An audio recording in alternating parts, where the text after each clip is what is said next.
तो दोस्तों चलिए आज लेकर के आए हैं आपके लिए test paper plus score card. जी हाँ दोस्तों, जिसने पिछले दिन टेस्ट दिया है एएलपी और टेक्नीशियन ग्रेड 3 के लिए, उन सभी का score card plus test paper आ चुका है। जी हाँ दोस्तों, बने रहिएगा वीडियो के अंत तक के। जो लोग टेस्ट नहीं दिए हैं, जो लोग टेस्ट से वंचित हो गए हैं दोस्त, वो भी वीडियो के अंत तक के बने रहिएगा ताकि आप देख सके कि कितना इंपॉर्टेंट क्वेश्चन इस टेस्ट में डाला गया था। ठीक है, हर बार आपको कहते हैं कि जैसे ही लिंक एक्टिव हो वैसे ही दोस्त क्या कीजिए कि जाकर के टेस्ट दे लीजिए, लेकिन नहीं, आप लोग बात नहीं मानते हैं। तो जो लोग टेस्ट से वंचित हो गए हैं दोस्त, देखते रहिएगा, और जो लोग नए हैं दोस्त, आप भी टेस्ट में हिस्सा ले सकते हैं, भाग ले सकते हैं, बिल्कुल फ्री में ले सकते हैं। इसके लिए टेस्ट के लिए 1 रुपया पैसा नहीं लगता है, कोई रुपया चार्ज नहीं होता है, इसके लिए बिल्कुल फ्री में निःशुल्क में होता है टेस्ट।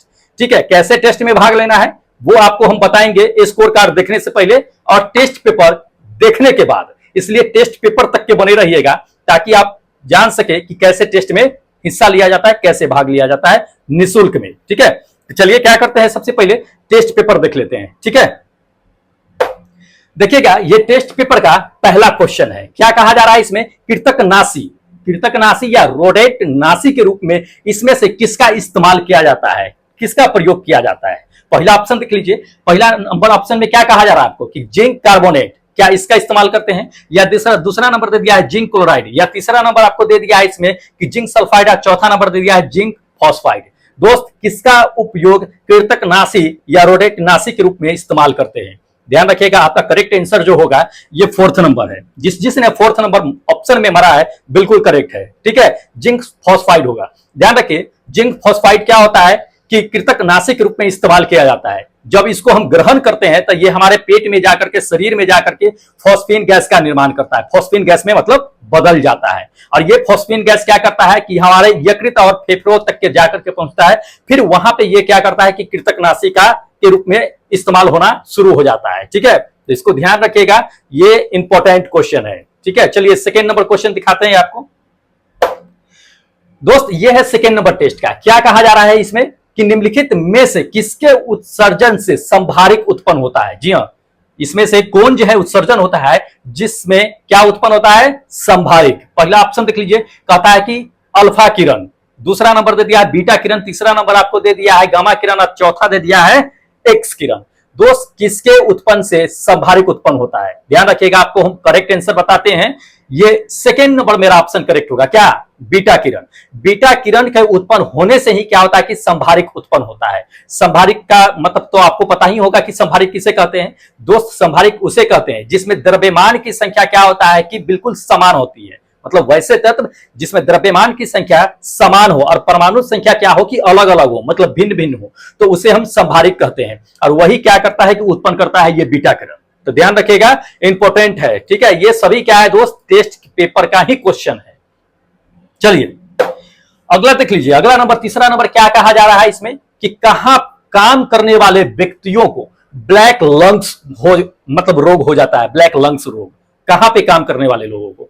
पहला ऑप्शन देख लीजिए। पहला ऑप्शन कहा जा रहा है कि विद्युत लेपन उद्योग में जो लोग काम करते हैं उसको ब्लैक लंग्स हो जाता है। या दूसरा नंबर आपको दे दिया है इसमें क्या कि कार्बनिक विलायक उद्योग में जो है काम करने वाले लोगों को होता है। या तीसरा नंबर पेंट निर्माण उद्योग में काम करने वाले लोगों को होता है। या चौथा नंबर दे दिया है कि कोयला के खान में काम करने वाले लोगों को ब्लैक लंग्स होता है। किसे ब्लैक लंग्स होता है? ध्यान रखिएगा, आपको हम बताते हैं कि केवल ब्लैक लंग्स वैसे लोगों को होता है जो कोयला खदान में काम करते हैं। ध्यान रखिएगा, और किसी को ब्लैक लंग्स नहीं होता है। केवल और केवल कोयले उद्योग में काम करने वाले लोगों को होता है, जहां फेफड़े में भी दाग हो जाता है अंदर में, ब्लैक लंग्स। ज्यादा दिनों तक अगर कोयला के खदान में अगर काम कर रहे लोग तो 99% चांस होता है कि उसे ब्लैक लंग्स हो जाएगा। ठीक है, और जब ब्लैक लंग्स हो जाता है तो ध्यान रखिएगा उसका कोई इलाज नहीं होता है, कोई इलाज नहीं है दोस्त, ध्यान रखिएगा। तो काफी लंबे समय तक उद्योगों में काम करने वाले लोगों को, कोयला खदानों में, उसे ब्लैक लंग्स हो जाता है। ये 4th नंबर मेरा करेक्ट आंसर है। कई बार ये क्वेश्चन दोस्त पूछा जाता है, ध्यान रखिएगा। चलिए अगला क्वेश्चन देख लीजिए। अगला क्वेश्चन क्या कहा जा रहा है आपको कि धूम कोहरा मौजूद, जब धूम कोहरा जब होता है तो आंखों में क्या होता है कि जलन पैदा करने लगता है। ठीक है, तो आखिर वो धूम कोहरा में क्या मौजूद होता है जिसकी वजह से आंखों में जलन मतलब कि होने लगता है, ये बताना है। तो आपको हम बता देते हैं, करेक्ट आंसर आपको हम बता देते हैं। पहले देख लीजिए, पहला तो ऑप्शन दे दिया है इसमें क्या कि नाइट्रिक ऑक्साइड धूम कोहरा में मौजूद होता है इसकी वजह से। या दूसरा नंबर सल्फर दे दिया है डाइऑक्साइड, क्या ये होता है? या परोक्सी जो दे दिया एसिटिल, परोक्सी एसिटिल नाइट्रेट, क्या ये होता है? या चौथा नंबर कार्बन डाइऑक्साइड की वजह से। किसकी वजह से आंखों में जलन मौजूद मतलब होने लगता है? तो ध्यान रखिएगा, जब धूमकोरा, धूमकोरा मतलब कब होता है? जब ठंड के मौसम आता है तो देखते हुइएगा कोहरा बहुत ज्यादा हो जाता है। खास करके आपको हम बताते हैं कि दिल्ली मुंबई शहर जैसे होते हैं, दिल्ली के आसपास में क्या होता है कि हरियाणा है, तो वहां पे क्या होता है कि पुआल जलाया जाता है, जिसकी वजह से क्या होता है कि काफी मात्रा में वहां पे क्या धूमकोरा हो जाता है और आंखों में ज्यादा जलन महसूस करने लगता है। हम भी दिल्ली में रहते हैं, मुझे पता है कि जब धूमकोरा होती है दोस्त, बहुत आंखों में जलन होना शुरू हो जाता है। तो ध्यान रखिएगा, उसमें क्या मौजूद होता है? Peroxy acetyl, peroxy acetyl nitrate, ये थर्ड नंबर ये मौजूद होता है। ठीक है, आपको हम बताते हैं कि सिर्फ यही मौजूद तो नहीं होता है दोस्त, इसमें दो चीजें मौजूद होता है। पहला नंबर जान लीजिए कि ओजोन भी मौजूद होता है और दूसरा नंबर परोक्सी एसिटिल नाइट्रेट भी मौजूद होता है। ये दो चीज मौजूद होता है, लेकिन आपको पता होना चाहिए कि ओजोन जो होता है आंखों में जलन पैदा नहीं करता है, परोक्सी एसिटिल नाइट्रेट ही आंखों में जलन पैदा करता है। ओजोन क्या करता है? ओजोन जब ज्यादा होता है तो ये चर्म रोग होने की संभावना हो जाती है, जान लीजिए। और क्या होता है कि कपड़ों को, रंगों को उड़ा देता है, ये तो पता है ना आपको। तो आंखों में जलन किसकी वजह से? ये परोक्सी एसिटिल नाइट्रेट की वजह से होता है। ध्यान रखिएगा, धूमकोरा में यही मौजूद होता है। ठीक है, चलिए देखिए अगला क्वेश्चन, इसमें कहा जा रहा है कि निम्नलिखित में से कौन सा प्रेरकनाशी ओजोन को ह्रास करता है? जी हाँ, कौन सा प्रेरकनाशी है जो ओजोन को ह्रास करता है? इसमें बहुत लोग गलत मारे हैं, बहुत लोग डीडीटी मार दिए हैं, ध्यान लीजिए, लेकिन डीडीटी नहीं होगा या बेंजीन भी नहीं होगा। ध्यान रखिए, आखिर होगा कौन? जो ओजोन परत को ह्रास करता है, मतलब कि क्षति पहुंचाता है, तो मेथिल ब्रोमाइड होता है। क्या होता है? मेथिल ब्रोमाइड, ये थर्ड नंबर मेरा ऑप्शन क्या होगा कि करेक्ट होगा, जो क्या करता है? ओजोन परत को ह्रास करता है। ठीक है, चलिए अगला क्वेश्चन देख लीजिए दोस्त। अगला क्वेश्चन इसमें दिया हुआ है कि फोटोक्रोमेटिक दे दिया। फोटोक्रोमेटिक कांच किसकी उपस्थिति के कारण क्या होता है कि उसका रंग जो होता है वो काला रंग हो जाता है? किस गुण धर्म के कारण? तो फोटोक्रोमिक जो ग्लास होती है वो काला हो जाता है, किसकी उपस्थिति के कारण, यही बताया जा रहा है। पहला ऑप्शन देख लीजिए, पहला ऑप्शन दे दिया है कि रजत ब्रोमाइड यानी सिल्वर ब्रोमाइड। रजत मतलब क्या? Silver bromide. दूसरा नंबर आपको दे दिया है इसमें कि रजत ऑक्साइड, तीसरा नंबर रजत नाइट्रेट और चौथा नंबर आपको दे दिया है कि रजत क्लोराइड। किसकी उपस्थिति के कारण फोटोक्रोमेटिक कांच जो है क्या होता है कि काला होना शुरू हो जाता है, उसका रंग जो है काला होना शुरू हो जाता है? ध्यान रखिएगा, आपको हम बताते हैं, ये फर्स्ट नंबर मेरा ऑप्शन करेक्ट होगा। क्या? रजत ब्रोमाइड। रजत ब्रोमाइड की उपस्थिति में फोटोक्रोमेटिक कांच जो होता है उसका रंग जो होता है क्या होता है कि काला पड़ने लगता है। तो ध्यान रखिएगा, इंपॉर्टेंट सारे क्वेश्चन है। चलिए देख लीजिए अगला क्वेश्चन, इसमें कहा जा रहा है कि किस बिजली की स्त्री को, है ना, किसी दे दिया है कि किसी बिजली की स्त्री को क्या होता है कि गर्म करने के लिए किस धातु का प्रयोग किया जाता है? जी हाँ, बिजली जो आयरन करते हैं तो उसमें कौन सी धातु मौजूद होती है जिसकी वजह से वह गर्म करने में मदद करता है? पहला ऑप्शन देख लीजिए, पहला ऑप्शन क्या कहा जा रहा है आपको कि तांबा मौजूद होता है। दोस्त तांबा तो होता ही है मौजूद। दूसरा नंबर टंगस्टन, तीसरा नंबर आपको कहा जा रहा है कि नाइक्रोम, चौथा नंबर दे दिया है जस्ता। दोस्त होता क्या है? ध्यान रखिएगा, आपको हम बताते हैं कि दोस्त ये थर्ड नंबर मेरा ऑप्शन करेक्ट होगा, नाइक्रोम। नाइक्रोम की वजह से क्या होता है, स्त्री में जो होता है आयरन जो करते हैं वो हीट होना शुरू होता है। ध्यान रखिएगा, सिर्फ आयरन की बात नहीं कर रहे हैं, ठीक है। जो इलेक्ट्रिक ओवन होता है, इलेक्ट्रिक चूल्हा जो होता है, उसमें भी नाइक्रोम का तार इस्तेमाल किया जाता है, ठीक है, हीटर के रूप में। तो ध्यान रखिएगा, वो भी जो है उसमें नाइक्रोम का इस्तेमाल करते हैं। तो ये सब चीजें हैं। देखिए अगला को नंबर क्वेश्चन दे दिया है कि किसी ध्वनि के स्रोत की आवृत्ति होने वाले जो है उतार चढ़ाव जो होते हैं उसको क्या कहते हैं? जी हाँ, साउंड जो उतार चढ़ाव होता है, कभी आपको धीमी सुनाई देगा, कभी ऊंची आवाज में सुनाई देगा, वो किसका प्रभाव होता है? ठीक है, तो ध्यान रखिएगा, ध्वनि यानी साउंड से रिलेटेड जो होता है, जैसे कि मान लीजिए कि ट्रेन आपके पास आ रही है तो साउंड क्या होगा, बढ़ता हुआ महसूस होगा, आपको सुनाई देगा। जैसे ही आपके पास से ट्रेन गुजर जाएगी वैसे ही उसकी ध्वनि क्या होगी, धीरे धीरे कम होती हुई सुना देगी। तो ये ध्वनि में उतार चढ़ाव किसकी वजह से होता है? ये डॉपलर प्रभाव का है, ये डॉपलर इफेक्ट की वजह से होता है। इसे ही क्या कहते हैं? डॉपलर इफेक्ट कहते हैं, ध्यान रखिएगा। तो ये क्या होगा कि सेकंड नंबर मेरा ऑप्शन क्या होगा कि करेक्ट होगा, ध्यान रखिए, डॉपलर इफेक्ट, ठीक है, डॉपलर प्रभाव। चलिए अगला क्वेश्चन देख लीजिए। अगला क्वेश्चन इसमें कहा जा रहा है कि जब पेट्रोलियम को गर्म किया जाता है तो सबसे अधिक मात्रा में क्या चीज जो है वाष्प में निकलती है, ये कहा जाता है, ठीक है। तो पेट्रोलियम को जब गर्म कीजिएगा तो सबसे अधिक वाष्प में क्या निकलता है, ये कहा जाता है। पहला नंबर देख लीजिए, पहला नंबर कह रहा है कि केरोसिन जो ऑयल होता है वो निकलता है, या दूसरा नंबर आपको दे दिया है कि साइमोजिन निकलता है, या तीसरा नंबर दे दिया वैसलीन, या चौथा नंबर आपको दे दिया है पेट्रोलियम ईथर। दोस्त निकलता क्या है, ध्यान रखिएगा, जब पेट्रोल को ज्यादा गर्म करेंगे तो सबसे अधिक मात्रा में जो वाष्प निकलेगी वो पेट्रोलियम ईथर निकलती है। क्या निकलती है? Petroleum ether. ये फोर्थ नंबर मेरा ऑप्शन क्या होगा कि करेक्ट होगा। ठीक है, चलिए अगला क्वेश्चन आपको हम दिखा देते हैं। दोस्त क्या है, सारे क्वेश्चन इंपॉर्टेंट है, आप लोग टेस्ट से वंचित हो जाते हैं। देखिए टेस्ट देते रहिएगा, आज जैसे ही लिंक एक्टिव होगा वैसे ही क्या कीजिएगा कि टेस्ट दे लीजिएगा, फिर कल तक रहेगा एक्टिव, आप परसों क्या करेंगे फिर इसका स्कोर कार्ड लेकर के आएंगे। ठीक है, तो टेस्ट दे ही लीजिए, लिंक आज भी एक्टिव हो चुका है, ध्यान रखिएगा। चलिए बताएंगे आपको, पहले इसको खत्म कर लेते हैं। 10वां नंबर क्वेश्चन देख लीजिए, क्या कहा जा रहा है इसमें? कहा जा रहा है कि ताप युग्म तापमापी किस सिद्धांत पर जो है आधारित है। ध्यान रखिएगा, आपको हम बताते हैं। पहला नंबर ऑप्शन देख लीजिए, कहता है कि सीबेक इफेक्ट पर यानी सीबेक प्रभाव पर आधारित होता है, या जूल्स के प्रभाव पर आधारित होता है, या तीसरा नंबर आपको दे दिया है कि पेल्टियर के प्रभाव पर प्रभावित होता है, या इनमें से कोई नहीं।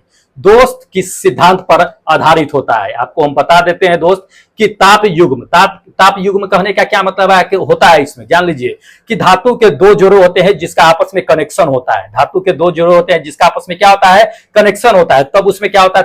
ताप युग्म जो है क्या काम करता है, वो किस पे सिद्धांत पे काम करता है? तो वो सीबेक इफेक्ट पे काम करता है। किस पे? सीबेक इफेक्ट पे। ये क्या होगा? फर्स्ट नंबर मेरा ऑप्शन क्या होगा कि करेक्ट होगा।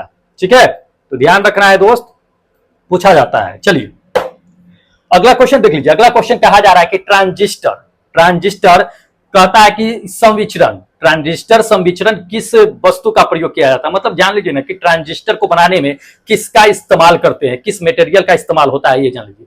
तो हमको पता है ये चीजें, चाहे आप लोगों को भी पता होगा, बहुत बार ये चीजें पढ़ चुके हैं कि ट्रांजिस्टर में क्या होता है कि सेमीकंडक्टर का इस्तेमाल किया जाता है। किसका? सेमीकंडक्टर का। तो इसमें देख लीजिए कि सेमीकंडक्टर है कौन। ठीक है, पहला नंबर देख लीजिए, पहला नंबर क्या कहा जा रहा है कि एल्युमिनियम ताम्र। दोस्त ये सेमीकंडक्टर नहीं है, ये तो कंडक्टर है। दूसरा नंबर ताम्र मतलब तांबा, कॉपर, ये भी कंडक्टर है, अच्छा तरह का कंडक्टर होता है। थर्ड नंबर देख लीजिए दे दिया है कि सिलिकॉन। दोस्त ये सेमीकंडक्टर है। बाकी चौथा रजत देख रहे हैं, सिल्वर, ये सबसे अधिक अच्छा कंडक्टर माना जाता है सिल्वर को। ठीक है, तो इसमें आंसर मेरा जो होगा ये थर्ड नंबर होगा। ठीक है, सेमीकंडक्टर जो होता है क्या होता है? ट्रांजिस्टर में यूज किया जाता है, तो इसको ध्यान में रखिएगा, पूछा जाता है। अगला क्वेश्चन देखिए, क्या कहा जा रहा है इसमें कि मानव शरीर में रुधिर बैंक का कार्य जो है कौन करता है। जी हाँ, ब्लड बैंक जो होता है रुधिर में, वो ब्लड बैंक का काम कौन करता है अपने शरीर में। तो ध्यान रखिएगा कौन करता है? प्लीहा करता है। कौन? प्लीहा में क्या होता है कि ब्लड बैंक होता है, ध्यान रखिएगा। तो ये क्या होगा कि फर्स्ट नंबर मेरा ऑप्शन करेक्ट होगा, तिल्ली या प्लीहा। ध्यान रखिए, आप समझ लीजिए ये चीजें। प्लीहा तो हम समझते हैं, तिल्ली होता कहाँ है ये जान लीजिए। आपको हम बताते हैं कि ये जो पेट देखते होइएगा अपना, पेट के पीछे या फेफड़े के नीचे क्या होता है कि तिल्ली होती है। ध्यान रखिए, ये जो होता है इसका मतलब कि आपको बताते हैं कि चौड़ाई जो होता है लगभग 5 इंच होती है, और वजन जो होता है 6 औंस के बराबर होती है। ठीक है, तो इसको ध्यान में रखिएगा, काफी इंपॉर्टेंट होता है। और ये जो होता है क्या होता है? तिल्ली जो होता है वो हर रोग से लड़ने की क्षमता रखता है। ठीक है, तो इसको ध्यान रखिएगा, काफी इंपॉर्टेंट है। चलिए अगला क्वेश्चन देख लीजिए। अगला क्वेश्चन कहा जा रहा है कि निम्नलिखित में से मतलब इसमें से कौन से रोग है जो एंटीबायोटिक द्वारा ठीक नहीं हो सकता है। जी हाँ दोस्तों, एंटीबायोटिक आप कितना भी खा लीजिए आपको ठीक नहीं होगा। कौन सा है इसमें से? ठीक है, आपको हम बताते हैं जो एंटीबायोटिक से ठीक नहीं होने वाला है बीमारी, मतलब कि ये थर्ड नंबर मेरा होगा। क्या? मिल्स खसरा। आप समझ लीजिए कि आपको हम बताते हैं कि मिल्स खसरा कहने का मतलब कि सर्दी जानते हैं ना, या गले के खराश जानते हैं, या शोषण जो ऊपरी संक्रमण होता है, या इन्फ्लुएंजा जो होता है जान लीजिए, या फ्लू वायरस भी जान लीजिए। वो चीजें जो होती है वो एंटीवायरस से क्या होती है कि जल्दी ठीक नहीं होगा। एंटीवायरस उस पर काम ही नहीं करता है, जान लीजिए। एंटीवायरस उसको रोक ही नहीं सकता है। तो ये मिल्स जो है खसरा क्या है कि मेरा करेक्ट आंसर होगा। ये बिल्कुल जो है आपका एंटीवायरस, इस पर कोई असर नहीं करेगा। ठीक है, तो ध्यान रखिएगा। चलिए अगला क्वेश्चन देख लीजिए। अगला क्वेश्चन इसमें कहा जा रहा है कि लाल कांच जब अधिक ताप पर क्या होता है कि गर्म करने पर वह किस तरह का दिखाएगा। जी हाँ, लाल कांच है, लाल रेड कलर का है। अब उसको ज्यादा क्या कीजिएगा कि गर्म कीजिएगा तो वह किस तरह का दिखाई देगा ये बताना है। पहला ऑप्शन देख लीजिए कि लाल दिखाई देगा, दूसरा हरा दिखाई देगा, तीसरा नंबर दे दिया है कि नीला दिखाई देगा, चौथा दे दिया है पीला दिखाई देगा। दोस्त दिखाई किस तरह का देगा, लाल कांच को जब ज्यादा गर्म कीजिएगा। ध्यान रखिएगा, आपको हम बताते हैं कि लाल रंग को ज्यादा अगर आप गर्म कीजिएगा तो लाल रंग क्या करता है कि उत्सर्जन नहीं करता है, नहीं कर सकता। उत्सर्जन क्या करता है कि नहीं करता। अब क्यों नहीं करता जान लीजिए, क्योंकि प्राथमिक कलर जो भी होता है वो उत्सर्जन नहीं करता है। कौन कौन, लाल, हरा और नीला, ये प्राथमिक रंग होता है। ठीक है, जब लाल को आप कांच को क्या कीजिएगा कि ज्यादा गर्म कीजिएगा तो पहले वो क्या दिखाई देगा आपको, हरा दिखाई देगा। क्या दिखाई देगा, हरा। तो ये क्या होगा कि सेकेंड नंबर मेरा ऑप्शन क्या होगा, करेक्ट होगा, हरा। ठीक है, तो अधिक गर्म करने पर हरा दिखाई देता है। चलिए अगला क्वेश्चन देख लीजिए। अगला क्वेश्चन इसमें कहा जा रहा है मैच करना है। क्या करना है कि मैच करना है। कौन सा मैच करना है, तो जो गलत दे रखा है उसे मैच करना है। कौन सा इसमें है जो गलत है। पहला ऑप्शन देख लीजिए, क्या कहा जा रहा है कि एनीमोमीटर, यह वायु को वेग को जो है मेजर करता है। तो बिल्कुल सही है, एनीमोमीटर के द्वारा हम क्या करते हैं कि वायु को मेजर करते हैं। ठीक है, वायु के वेग को मेजर करते हैं। दूसरा नंबर देख लीजिए, आमीटर। आमीटर मतलब विद्युत धारा। तो जी अब विद्युत धारा को आमीटर से ही मेजर करते हैं, बिल्कुल करेक्ट है। तीसरा नंबर दे दिया है कि टैकोमीटर। टैकोमीटर दाब का अंतर।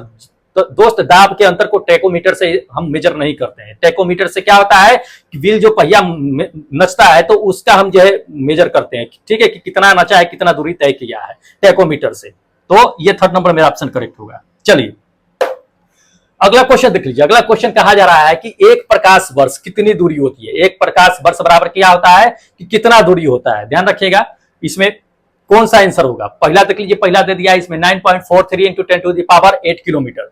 क्या ये होता है। या दूसरा नंबर आपको दे दिया है कि 9.46 into 10 to the power 10 kilometre. क्या ये होता है। या तीसरा नंबर आपको दे दिया है कि 9.46 into 10 to the power 12 kilometre. क्या ये होता है।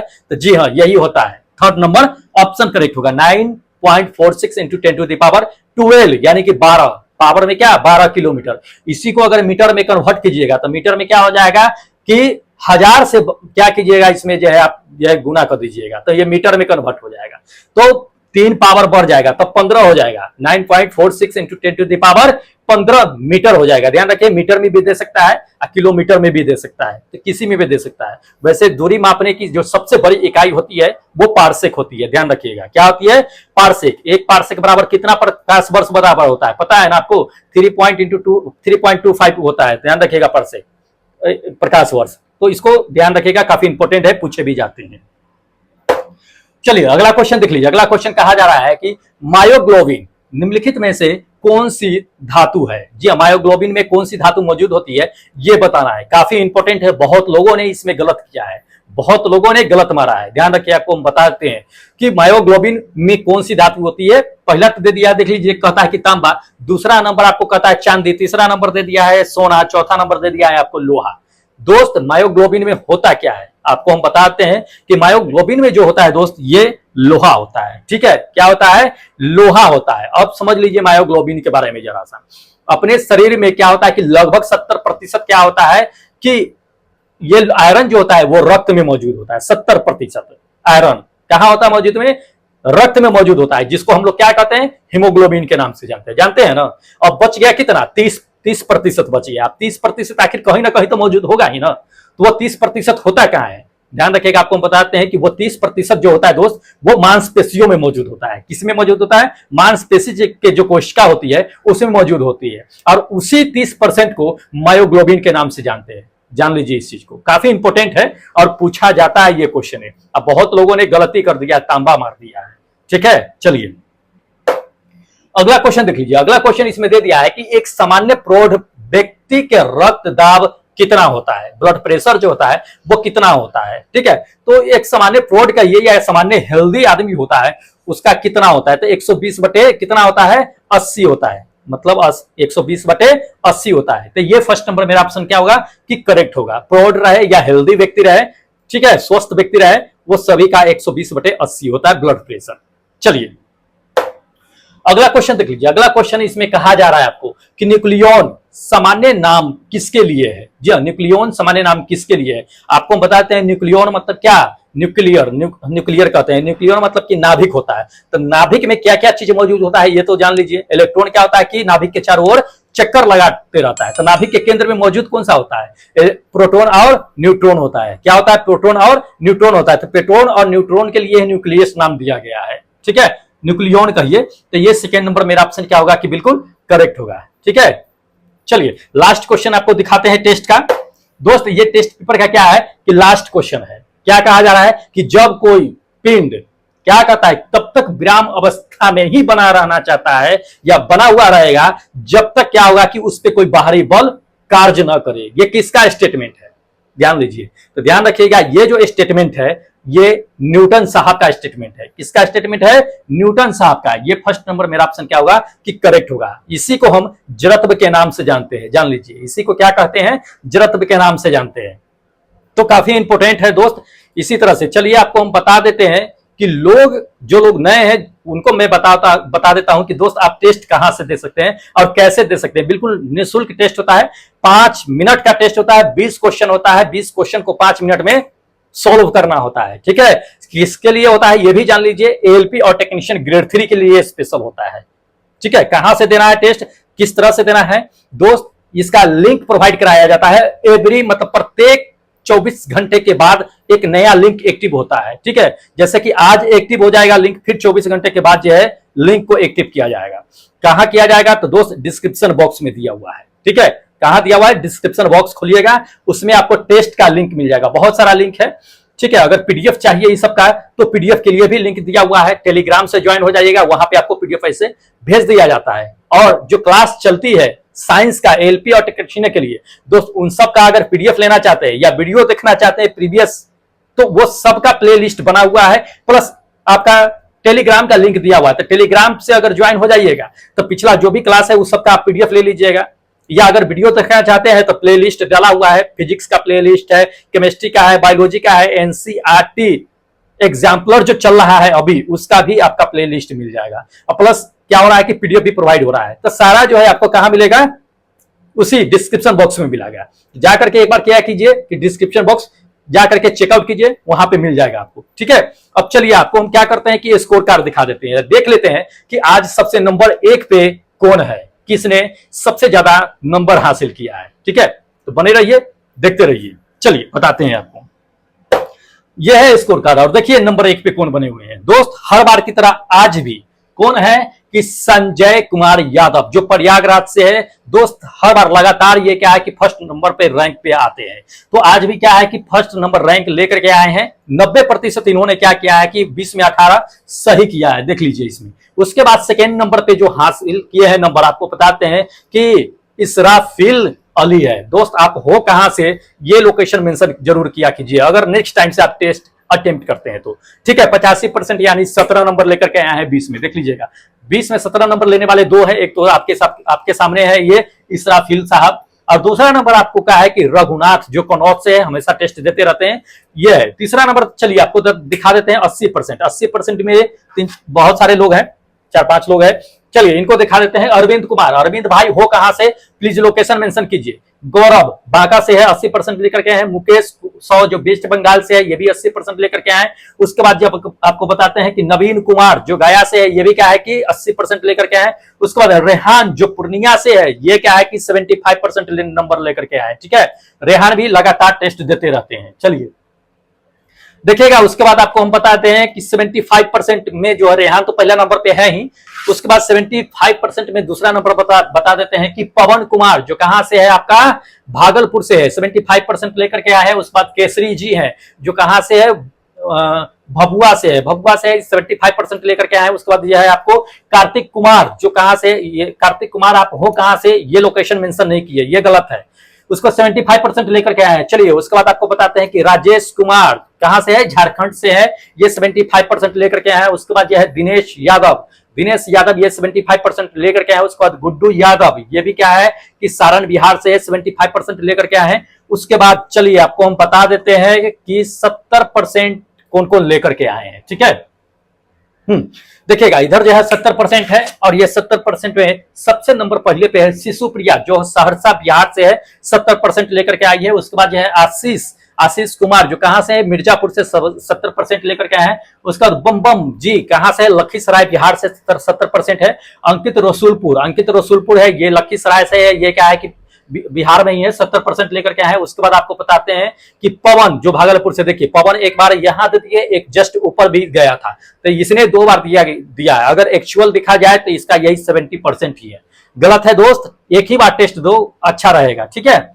चलिए उसके बाद देख लीजिए ब्रजेश जो भागलपुर से, ब्रजेश 65% है, 65% लेकर के आए हैं ब्रजेश भाई, देख लीजिएगा 65% में नंबर है। उसके बाद अंजलि अग्रवाल जो सीतामढ़ी से है, रेगुलर टेस्ट देती रहती है अंजलि, 65% लेकर के आए हैं। उसके बाद नितेश कुमार जो सिवान से है, ये भी क्या है कि 65% लेकर के आए हैं। चलिए और भी लोग शामिल है, बहुत सारे लोगों ने आज टेस्ट अटेम्प्ट किया है।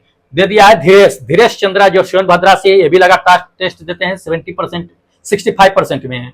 उसके बाद देख लीजिए आपको बताते हैं कि सौरभ है, ये कहां से है कि पालीगंज से है, ठीक है, पालीगंज से, ये क्या है 65% है। भूपेंद्र है, ये यूपी से है, ये 65% है। उसके बाद अनिल कुमार है, ये नवादा से है, क्या है 65% है। उसके बाद 60% वालों का नाम बता देते हैं आपको फटाफट। 60% में नंबर 1 पे सत्येंद्र यादव प्रयागराज से, रेगुलर टेस्ट देते हैं, 60% लेकर के आए। उसके बाद गुड्डू भाई जो कहां से है कि नौदौल से है, ठीक है, मेरे लिए दिल भेजे हैं, ठीक है। उसके बाद ये है देव जो धनबाद से है, ये क्या है कि 60% लेकर के आए हैं। चलिए और भी लोग हैं, आशीष जो नालंदा से है, बिहार से 60% लेकर के आए हैं। उसके बाद राजेश कुमार जो ब्रह्मपुर से ही है, जो बक्सर बिहार में पड़ता है, वहां 60% से है। सौरभ कुमार ये भी क्या है 60% लेकर के आए हैं। उसके बाद रोहित सैनी है, ये कहां से, मुरादाबाद से है, ठीक है, ये 60% में है। उसके बाद राहुल कुमार जो पटना से है, 60% में है। अनूप है जहां से है, ये कनौसोधान से है, ठीक है, ये 60% लेकर के आए। उसके बाद सूरज शर्मा जो अयोध्या से है, ये 60% लेकर के आए हैं। उसके बाद आपको बताते हैं कि मुरेंद्र वर्मा जिला बदायूं से है, ये भी क्या है कि 60% लेकर के आए हैं। तो बहुत सारे लोगों ने टेस्ट में अब की बार भाग लिया है। चलिए देखते रहिएगा। उसके बाद है अप्पू जो विजयपुर से है, ये 60% लेकर के आए हैं। उसके बाद नवीन कुमार है जो गया से है, ठीक है, ये 60% लेकर के आए हैं। उसके बाद रंजन जो है कहां से, हट्टी से है, ये 60% लेकर के आए हैं। भूपेंद्र सिंह है, ये गोरखपुर से है, यूपी में है, 60% लेकर के आए हैं। उसके बाद नौसाद भाई हो कहां से, प्लीज नेक्स्ट टाइम से लोकेशन जरूर मेंशन कीजिएगा। उसके बाद है सचिता कुमार जो गया से है, ये 55% लेकर के आए हैं। तो देखिएगा 55% वालों का नाम देख लीजिएगा, ये है सचिता भाई, ठीक है, जो कहां से, गया से है। उसके बाद जो है दीपक जो है कहां से है, आपका राजगढ़ यानी कि अलवर से है, ये क्या है कि 60 कहते हैं, 55 लेकर के आए हैं। चलिए देखते रहिएगा। उसके बाद जो है नौसाद जो चंदौली से है, ये 55% लेकर के आए हैं। उसके बाद जो है आपका आकाश है यादव जो गया से है, ये 55% में। उसके बाद जसवीर सिंह है, ये जेडजीपी यानी गाजीपुर से आई थिंक है, ठीक है। उसके बाद जो है पवन कुमार जो हनुमानगढ़ से है, ये 55% लेकर के आए हैं। कुलवंत सोलंकी कहां से, हनुमानगढ़ से है, ये 55% लेकर के आए हैं। उसके बाद आपका जो है कुंदन जो मुजफ्फरपुर से है, ये क्या है कि 55% लेकर के आए हैं। उसके बाद शंकर कुमार जो कहां से, ये 55% लेकर के आए हैं। लेकिन भाई लोकेशन आप मेंशन नहीं किए हो, लोकेशन प्लीज मेंशन किया करो। चलिए उसके बाद जो है नईम अंसारी जो सारण बिहार से है, ये 55% लेकर के आए। अमर जो है कहां से है, ये बिहार से है, जहानाबाद बिहार से है, ये भी क्या है कि 55% लेकर के आए। उसके बाद गौतम जो दार्जिलिंग से है, ये भी क्या है 55% है। BS राजस्थान से है भाई, BS का फुल फॉर्म क्या है, प्लीज अपना नाम पूरा लिखा कीजिए, ठीक है। ज्योति पंडित बार बार कहते हैं लोकेशन मेंशन किया करो। ज्योति मुझे पता है कि कहां से हो, मुजफ्फरपुर से हो, तो सेकेंड नंबर में है, 50% लेकर के आए हो, ठीक है। उसके बाद देख लीजिए कि मोहन देवती है, ठीक है, ये उन्होंने 50% लेकर, मोहन देवती जो 50% लेकर के आए हैं। उसके बाद अरवल है, अरवल से कहां से हो, नाम ये मतलब लोकेशन दे दिए हैं अरवल सीधा, लेकिन नाम क्या है ये इन्होंने नहीं दिया है, ये गलत है। रंजन क्या है, रंजन सिंह जो गोंडा से है, ये क्या है कि 50% लेकर के आए हैं। चलिए हाँ, उसके बाद आपको बताते हैं कि 50% में और भी लोग शामिल है। देख लीजिए प्रकाश क्या है कि साहू, ये बेतुल दे दिया है। बेतुल कहाँ है ये पता नहीं मुझे, ये 50% लेकर के है। उसके बाद सुधीर कुमार जो पटना से है, कहाँ है 50% लेकर के है। उसका क्लेमेट, क्लेमेट CLEMENT, दोस्त ये क्या है, ये नाम है आपका क्या, यह जगह का नाम है। तपानो, पता नहीं ये क्या नाम दे रखे हैं इन्होंने, ये क्या किया कि 50% लेकर के आए हैं। शिंतु सिंह जो कहां से है, बिहार से है, ये है 50% लेकर के। उसका दीजिए है प्रियांशु, प्रियांशु जो आजमगढ़ से है, रेगुलर टेस्ट देते हैं, ये 50% है। आकाश है, ठीक है, वाराणसी से है, ये 50% है। उसके बाद मनीष कुमार जो 50% दोस्त लेकर के आए हैं, ठीक है। चलिए और बता देते हैं आपको, देखिएगा सुजीत कुमार, सुजीत कुमार है जो कहां से है, खगड़िया से, अच्छा हाँ खगड़िया है, ये कहा 50% लेकर के है। चलिए उसके बाद आपको बताते हैं कि 45% वालों का नाम, 45% कौन कौन लेकर के आए हैं। तो पहले नंबर पे है ये रोशन जो भागलपुर से है, 45% लेकर के आए हैं। श्री राम KGG, पता नहीं KGG कहाँ है, कश्मीर है कि कहाँ है पता नहीं, श्री राम भाई, ठीक है, ये क्या है कि 45% लेकर के आए हैं। अनिल कुमार जो कहां से, मुंबई से है, ये 45% लेकर के आए। सत्यम, सत्यम भाई हो कहां से, नेक्स्ट टाइम से लोकेशन मेंशन किया करो आप लोग। उसका जो है क्या है कि देख लीजिए, मंतोष, मंतोष कुमार जो सहरसा बिहार से, ये 45% लेकर के आए हैं। अमित यादव जो कहां से है, ये भागलपुर से, ये भी क्या है कि 45% लेकर के आए हैं। चलिए उसके बाद लालू, लालू दे दिया है, लालू कहां से है, ये भागलपुर से 40% लेकर के आए हैं। देख लीजिएगा 40% वालों का लिस्ट है ये, तो 40% में एक उसके बाद जो है आपका क्या है कि नयन कुमार जो सुपौल से है, अच्छा पिछले दिन डायरेक्ट सुपौल दे दिया था, अब की बार नाम और लोकेशन दोनों मेंशन किए हैं, गुड बॉय। क्या है कि नयन कुमार है, ये सुपौल से है, यह क्या है कि 40% लेकर के आए। उसका तो भूषण कुमार, कहाँ देख लीजिए, भूषण कुमार ये महाराष्ट्र से MH है, ये 40% लेकर के आए हैं। उसके बाद आपको जितेंद्र कुमार यूपी से है, चौंदौली से, ये भी 40% लेकर के आए। उसके बाद शिंतु, शिंतु भाई कई बार टेस्ट दोगे आप बताओ, ऊपर भी गया है आपका नाम और यहाँ भी है 40%, ठीक है। विकास सिंह, विकास सिंह जो है कहां से है, फूलपुर से है, ये क्या है कि 40% लेकर के आए। उसका देव गुमला जो झारखंड से है, ये 40% लेकर के आए हैं। अभिमन्यु कुमार जो बिहार से है, ये क्या है कि 40% लेकर के आए हैं, ठीक है। चलिए और बताते हैं आपको, देखिएगा उसके बाद जो है अभिमन्यु तो बता ही दिए है, कुमार जो है कहां से, बिहार से 40% है। उसके बाद जो है बलबीर कुमार जो कहां से है, सहारनपुर से है, ये 40% लेकर के है। उसके बाद जो है बिमला, हाँ बिमला कुमारी जो कहां से है, ये लोअर गद्दा इनका पड़ता है, झारखंड में है, लगातार टेस्ट देते हैं। चलिए उसके बाद आपको बताते हैं कि 35% में कौन कौन है शामिल। तो 35% में देख लीजिएगा किरण जो सीकर से है, ये क्या है कि 35% में है। उसके बाद ये है सुपौल, देखिए एक तो सुपौल डायरेक्ट दे दिए, एक तो और ऊपर गया है सुपौल के जहां से दिए हैं लोग, तो पता नहीं यही है कि वो कौन है, मुझे लगता है कि दोनों एक ही हैं। उसके बाद देख लीजिए कि विनोद कुमार मीना राजस्थान से है, ये 35% में। कुलदीप सिंह कहां से है, धौलपुर से, ये 35% में। उसके बाद जो है विपिन कुमार यूपी, विपिन कुमार भाई आप 30% लेकर के आए हो, ठीक है, तो 30% वालों का लिस्ट है। चलिए आपको और बताते हैं कि विपिन भाई के बाद और कौन कौन 30% में है, देखिएगा। उसके बाद जो आपको क्या है कि यह समस्तीपुर, यह दे दिया YAH, यह वह दे दो DHAT, है ना, गजब हाल है भाई। अजय, अजय भी देखिए लोकेशन मेंशन नहीं किए हैं। उस पर अंकित राव जो जौनपुर से है, ये भी क्या है कि 30% है। उसके बाद बताते हैं कि 25% वालों का नाम, 25% में देखिएगा एक नंबर पे है अंकित राव, अंकित नहीं है, अंकित भाई नहीं है, ये क्या है मिलिंद, मिलिंद भाई है अकोला, कहां से हो ये पता नहीं, अकोला हमको पता नहीं है जगह का नाम।